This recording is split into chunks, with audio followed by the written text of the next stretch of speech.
Welcome to my channel again. Very good morning, friends. Let's start the episode number 214. Aditya को अभी भी समझ नहीं आ रहा था कि वो कहां पर है और उसके साथ क्या हो रहा है। उसके लिए अभी भी ये सारी चीजें नई ही थी, लेकिन वो बस एक चीज के लिए श्योर था कि जो उसके सामने खड़ा था वो आदित्य ही था। जब उसने उसके चेहरे पर गौर से देखा तो उसे समझ आया कि उसके चेहरे पर इतनी रौनक नहीं थी जितनी आदित्य के चेहरे पर थी, और ना ही इतना स्ट्रेस दिख रहा था जितना हमेशा आदित्य के चेहरे पर रहता था, बल्कि उसके चेहरे पर स्माइल थी जो बहुत ही सिंपल थी और आदित्य को वो बहुत ही अट्रैक्टिव लग रही थी। लेकिन उसे अभी भी कुछ समझ नहीं आ रहा था। तब उसने अनजान बनकर उससे पूछा, तुम आखिर हो कौन? क्या तुम्हें इस बात का जवाब नहीं पता आदित्य? क्योंकि मेरे ख्याल से जो तुम सोच रहे हो उसका जवाब वही होना चाहिए, मैं तुम ही हूं। दूसरे आदित्य ने बहुत ही नॉर्मल टोन में जवाब दिया। इस जवाब के बाद भी आदित्य को कुछ समझ आना मुश्किल था, और तब उसने फोकस किया कि अभी भी उन फलों में से आवाज आ रही थी। वो पलटा और हैरान होकर उनकी तरफ देखने लगा। तब उस दूसरे आदित्य ने उससे कहा, तुम्हें अभी भी उनकी आवाज आ रही है, इसका मतलब वो अभी भी तुम्हारा इंतजार कर रहे हैं। तुम्हें अब जो भी करना है वो जल्दी से जल्दी डिसाइड करना पड़ेगा, वरना अगर तुम एक बार लेट हो गए और अपॉर्चुनिटी चली गई तो तुम कभी भी उसे वापस नहीं ला पाओगे। इसलिए तुम्हें जल्दी से अपना मन बनाना पड़ेगा। लेकिन किस चीज के लिए मन बनाना है और क्या कह रहे हो तुम? मैं कुछ समझ नहीं पा रहा हूं, और ये कौन सी जगह है? क्या तुम मुझे एक बार बताओगे? आदित्य ने बहुत ही हैरान होकर पूछा। उसके बाद वो फिर से दूसरे आदित्य की तरफ देखने लगा। उसने देखा कि दूसरा आदित्य अभी भी स्माइल कर रहा था। उसे देखकर आदित्य को साधु महाराज की याद आ रही थी कि वो भी जब आदित्य के सवाल सुनते थे तो उसी तरह से स्माइल करते थे। और तब दूसरे आदित्य ने कहा, जैसे मैंने कहा आदित्य, कि मैं तुम ही हूं, लेकिन बस सवाल है कि किस जन्म का। आदित्य दूसरे आदित्य की इस बात को सुनकर बहुत ही हैरान हुआ और उसे कुछ समझ नहीं आया। तब दूसरा आदित्य उसके आसपास घूमने लगा और उसने घूमते हुए ही कहा, बात दरअसल यह है आदित्य कि तुम जिस जगह को देख रहे हो वो स्वर्ग है। स्वर्ग दरअसल ऐसा ही होता है जहां पर हर एक इंसान को अपनी जिंदगी में से कुछ नहीं दिखता, और बस एक सफेद रंग की रोशनी सारी चीजों को ढक देती है। यहाँ पर हम हमारे कर्मों से मिलते हैं। तुम्हें पता ही होगा कि हर समय हम अलग अलग जिंदगी के साथ यहाँ पर आते हैं, और हर इंसान बस इस पूरी जगह में अकेला रहकर ही अपना समय बिताता है। लेकिन तुम ऐसा कभी नहीं कर पाओगे, तुम कभी अकेले नहीं रह पाओगे। और वो क्यों? आदित्य ने हैरानी से पूछा। तब दूसरे आदित्य ने फिर से स्माइल की और कहा, क्योंकि तुम्हें पता होना चाहिए कि तुमने 10,000 साल का सफर करके एक दूसरे शरीर में अपनी आत्मा को डाला था, इसलिए तुम और मैं, हम दोनों यहां पर हैं। मैं वो आत्मा हूं जो उस शरीर में पहले से थी, और तुम वो आत्मा हो जो दूसरे शरीर से 10,000 साल पूरे करके मेरे शरीर के अंदर आई थी। इसका मतलब यही है कि हम दोनों इस जगह पर कैद हो चुके हैं, और यहां से निकलने के लिए हमारे पास कोई रास्ता नहीं है। मुझे पता है कि यह तुम्हें थोड़ा कंफ्यूज कर देगा, लेकिन बात यही है। और तुम जिस पेड़ को देख रहे हो वो उन लोगों की आवाज और यादों से बना हुआ है जो तुम्हें अभी भी जिंदा देखना चाहते हैं। तुम्हें अगर उनकी आवाज आ रही है तो इसका मतलब यह है कि वो अभी भी तुम्हें जिंदा देखने की उम्मीद रख रहे हैं। लेकिन जिस पल वो आवाज बंद हो जाएगी उस पल शायद तुम मर जाओगे, और फिर तुम्हारे पास न तो वापस जाने का कोई मौका रहेगा और ना ही कोई दूसरी चीज करने का। दूसरा आदित्य इतनी बात कहकर रुका और इंतजार करने लगा कि आदित्य कुछ कहेगा, लेकिन जब उसने कुछ नहीं कहा तब दूसरे आदित्य ने आगे कहा, उस समय तुम्हें उनकी आवाजें तो नहीं आएंगी, लेकिन तुम फल की तरह उन सबको देख पाओगे और हमेशा उनकी जिंदगी को यहां से बैठकर फॉलो कर पाओगे। इसलिए कहते हैं कि हम जिंदगी में कितना भी कमा लें, हम मरने के बाद उसे कहीं नहीं ले जा सकते, क्योंकि यहां पर कुछ भी नहीं दिखता। हाँ, बस लोगों की यादों में ही हम जिंदा रह जाते हैं। यह आवाज तुम्हें इस बात को बता रही है कि जितने भी लोग तुम्हारी परवाह करते हैं वो तुम्हें जिंदा देखना चाहते हैं, और बस यही दुआ कर रहे हैं कि तुम जिंदा बच जाओ। अगर ऐसी बात है और हम एक साथ यहाँ पर कैद हैं तो तो तुम्हारे फल और तुम्हारा पेड़ कहाँ है? आदित्य ने हैरान होकर पूछा और उसने आसपास देखा, लेकिन उसे कहीं पर भी कोई पेड़ या फल नहीं दिख रहा था।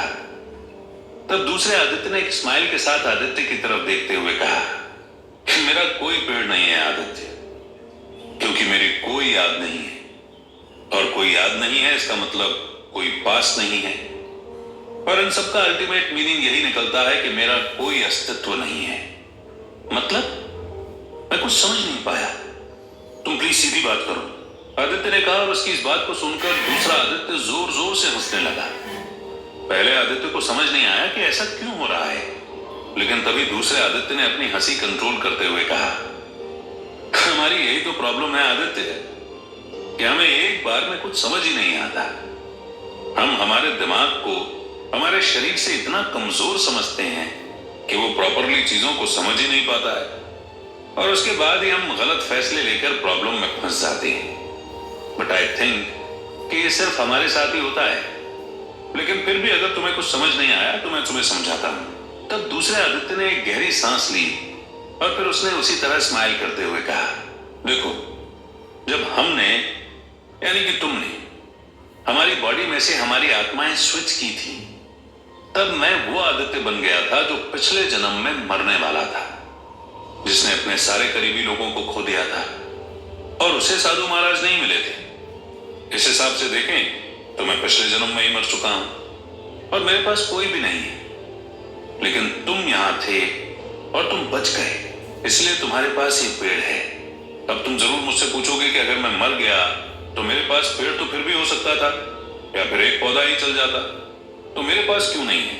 दरअसल बात यह है आदित्य कि मेरी जिंदगी में कोई भी ऐसा नहीं था जो मुझे पसंद करता था। मनाली मुझसे नफरत करती थी, अपने माँ बाप से मैं लड़ चुका था, अमित से मैंने कभी बात नहीं की थी, और वजीर और जुबैर से तो मैं कभी मिला ही नहीं था। ओवरऑल देखें तो अपनी जिंदगी में ही मैं मस्त था, और उसके अलावा कोई भी मेरे साथ नहीं था। इसलिए अगर तुम्हारे हमारी आत्माएं स्विच करने से पहले ही मैं मर गया होता तो भी किसी को कोई फर्क नहीं पड़ता। मेरे पास तब भी ना तो पेड़ होता और ना ही इन फलों की आवाजें। इतना कहकर दूसरा आदित्य रुका, और पहले आदित्य को समझ आ गया कि अब वो थोड़ा सा उदास हो गया है। फिर उसने नीचे नजर झुकाते हुए आगे कहा, मैं यहां पर घूमता हुआ हर दिन बस यही सोचता रहता हूं कि आखिर मेरे साथ ऐसा क्यों हुआ, क्यों मैं किसी को अपने साथ नहीं रख सका। लेकिन फिर मैं तुम्हें देखता हूं और मुझे समझ आता है कि मैंने क्या गलती की थी। तुम जो फैसले लेकर यहां तक पहुंचे हो वो शायद मैं कभी ले ही नहीं पाया। तुमने जिस तरीके से लोगों को अपने पर भरोसा करना सिखाया, उनका भरोसा जीता और उनसे फ्रेंडशिप की, ये चीज बताती है कि तुम मुझसे कितने बेहतर हो। मैं हर दिन ये सोचता था कि आखिर क्यों तुमने मेरी बॉडी हाईजैक की, और अगर मुझे फिर एक बार मौका मिल गया तो मैं वापस जाकर अपनी बॉडी को क्लेम कर लूंगा। लेकिन आज मैं तुम्हारे सामने खड़ा हूं तो ये शब्द मेरे अंदर से निकल रहे हैं, और मैं तुम्हें बताना चाहता हूं कि मैं ऐसा बिल्कुल भी नहीं करना चाहता। तुम एक तरीके से मेरे बहुत ही अच्छे दोस्त बन गए हो, और वो जिंदगी जी रहे हो जिसका मैं हमेशा सपना देखता था। तुमने वो सारी चीजें सॉर्ट आउट कर दी हैं जिन्हें मैं कभी सोच भी नहीं पाया था। ये पेड़ हर दिन तुम्हारी यादों के साथ और भी बड़ा होता जाता है, और तुम जब यहां से चले जाओगे तब भी यहीं रहेगा। मैं हमेशा इसे देखकर खुश होता रहूंगा कि तुमने मेरे जीवन को इतना अच्छा बना दिया जिसे मैं कभी भी ऐसा नहीं बना पाया था।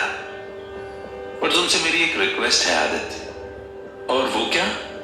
पहले आदित्य ने बहुत ही हैरान होकर पूछा। तब दूसरे आदित्य ने अपनी नजरें उठाई और उसकी आंखों में आंखें डालकर कहा, मैं हर रोज उस दर्द को लेकर जीता हूं जहां पर तुमने फील किया था कि तुम्हें अपना परिवार खोकर कैसा लगा था। हर दिन मैं उस याद को अपने मन में जीता हूं और मुझे बहुत गुस्सा आता है, लेकिन जब मैं तुम्हें देखता हूं तो मैं इस बात से खुश हो जाता हूं कि तुम बदले के बारे में सोच रहे हो। पर धीरे धीरे करके टाइम बहुत आगे आ गया है आदित्य। अब तुम्हारे पास ज्यादा वक्त नहीं है।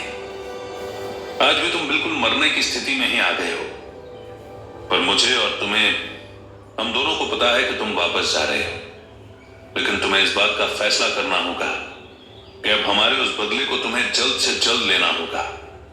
तुम इस चीज को अब ज्यादा डिले नहीं कर सकते, क्योंकि इसे जितना डिले होना था वो हो गया है। तुम्हें अब ये फैसला लेना ही होगा और मनाली की ट्रिप पर जाकर उन लोगों को ये सबक सिखाना ही होगा। अब समय आ गया है आदित्य, तुम्हें यहां से जाना होगा। दूसरे आदित्य ने इतना कहकर एक हाथ पहले आदित्य के माथे पर रखा और उसे फिर अपने अंगूठे से हल्का सा धक्का दिया। लेकिन वो हल्का धक्का भी पहले आदित्य को ऐसे लग रहा था जैसे वो बहुत ही ज्यादा स्पीड से आसमान से नीचे गिर रहा है। उसे बस अपने ऊपर सफेद कलर की लाइट दिख रही थी पर नीचे खिंचाव महसूस हो रहा था, पर कुछ समझ नहीं आ रहा था कि वो कहां जा रहा है। धीरे धीरे करके वो लाइट इतनी ज्यादा तेज हो गई कि उसकी आंखें बंद होने लगी। उसने अपनी आंखें खुली रखने की बहुत कोशिश की लेकिन फिर भी वो कामयाब नहीं हो पाया और तब उसकी आंखें बंद हो गईं। जब इस बार उसकी आंखें खुली तब उसने देखा कि उसके सिर के ऊपर एक सफेद कलर की सीलिंग है और वो आसपास देखने लगा। उसे सब कुछ धुंधला दिखाई दे रहा था लेकिन उसे सुनाई देने लगा कि साइड में ही एक ईसीजी मशीन की बीप आवाज आ रही है और उससे उसे समझ आ गया कि वो किसी हॉस्पिटल में बेड पर लेटा हुआ है। उसके चेस्ट में अभी भी बहुत दर्द फील हो रहा था और उस पूरे कमरे में वो अकेला ही था, पर रूम के बाहर से उसे मनाली के रोने की आवाज आ रही थी और उसे समझ आ गया था कि एक बार फिर वो अपनी जिंदगी में वापस जाग गया है।